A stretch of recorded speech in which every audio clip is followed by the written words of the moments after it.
ধন্যবাদ আপা, আপনাকে এবং আমার সহালোচককে ধন্যবাদ। দেখেন, এবারে নির্বাচনটায় আমাদের প্রত্যাশা ছিল, যেহেতু এবারে আওয়ামী লীগ নেই, এটা সহিংসতা মুক্ত নির্বাচন হবে।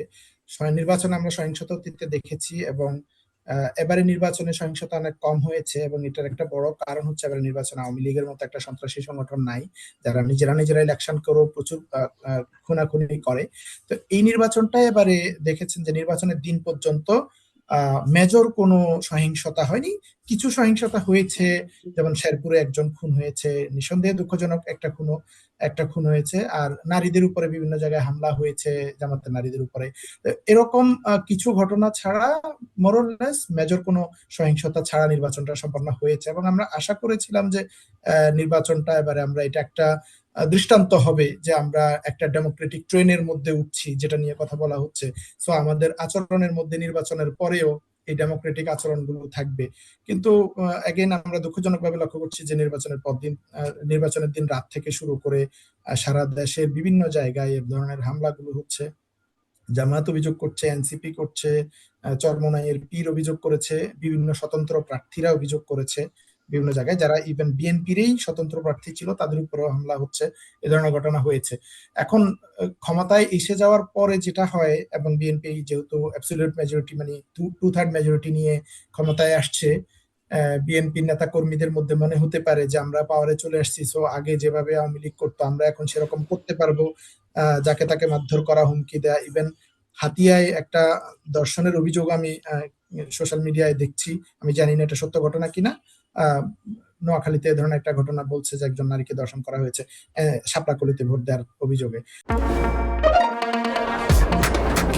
শুধুমাত্র সিটি ব্যাংকে অ্যাকাউন্ট থাকলেই করতে পারবেন গুগল পে। তাই অ্যাকাউন্ট খুলুন আজই। তো এই ধরনের অভিযোগগুলো আসছে, দুটো মনে হয় সম্ভবত দুটো বা তিনটা খুনও হয়েছে অলরেডি আজকে। শুধু আগে আওয়ামী লীগ করতো এটা বলছেন, মানে বিএনপি জামাত ক্ষমতায় আসার পরে 2001 সালের পরেও এরকম কিছু বেশ বড়সড় তাণ্ডব দেখা গেছিল? জি, তাণ্ডব দেখা গেছে, হ্যাঁ, না ডেফিনেটলি নিঃসন্দেহে হয়েছে।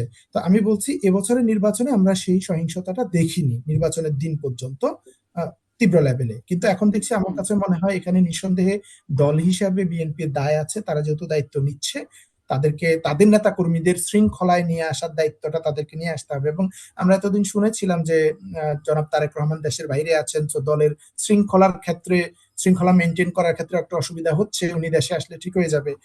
অথবা চাঁদাবাজিগুলো বন্ধ করা যাচ্ছে না, অনেক মানুষকে, হাজার হাজার মানুষকে বহিষ্কার করেও এগুলো উনি দেশে আসলে ঠিক হয়ে যাবে, কারণ লিডারশিপ দেশে থাকছে, এটা একটা বড় ব্যাপার। তো আমরা দেখতে পাচ্ছি যে আসলে সেই শৃঙ্খলাটা বিএনপির মধ্যে এখনো আসেনি। আমি মনে করি তারেক রহমান সাহেব এ ব্যাপারে ভূমিকা রাখবেন এবং নেওয়া উচিত ওনার। আপনারা কি আমি যে প্রশ্নটা করছিলাম ডক্টর শিবলি আহমেদ, আপনারা কি কর্তৃপক্ষকে জানাচ্ছেন আইনগত ব্যবস্থা নেওয়া এবং বিএনপির কর্তৃপক্ষকে জানানো?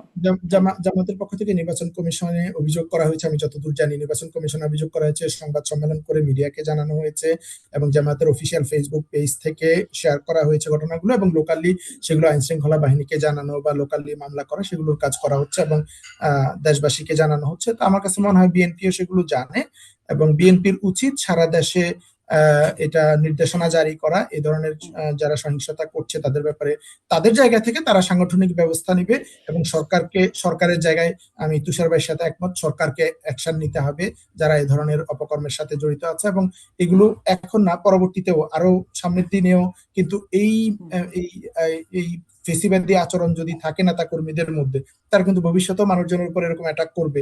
এইটা থেকে আমাদের বের হতে হবে। যে নির্বাচনে জয়ী হয়েছি বলে জনাব শিবির আহমেদ, কিন্তু একটা জায়গা থেকে বের হওয়া হয় নাই, সেটা হচ্ছে যে সংস্কৃতি আছে যে নির্বাচনে পরাজিত পক্ষ বরাবরই কারচুপির অভিযোগ করে, মানে যে হেরে যায় সে কারচুপির অভিযোগ করে, সেই সংস্কৃতিটা আমরা এখনো দেখতে পাচ্ছি। মানে জামাত ইসলাম এবার ইতিহাসের সেরা নির্বাচন করেছে। জামাত ইসলাম সবচেয়ে বেশি সিট পেয়েছে, সবচেয়ে বেশি ভোট পেয়েছে। জি, তারপরেও কেন অভিযোগ করছে কেন? হ্যাঁ,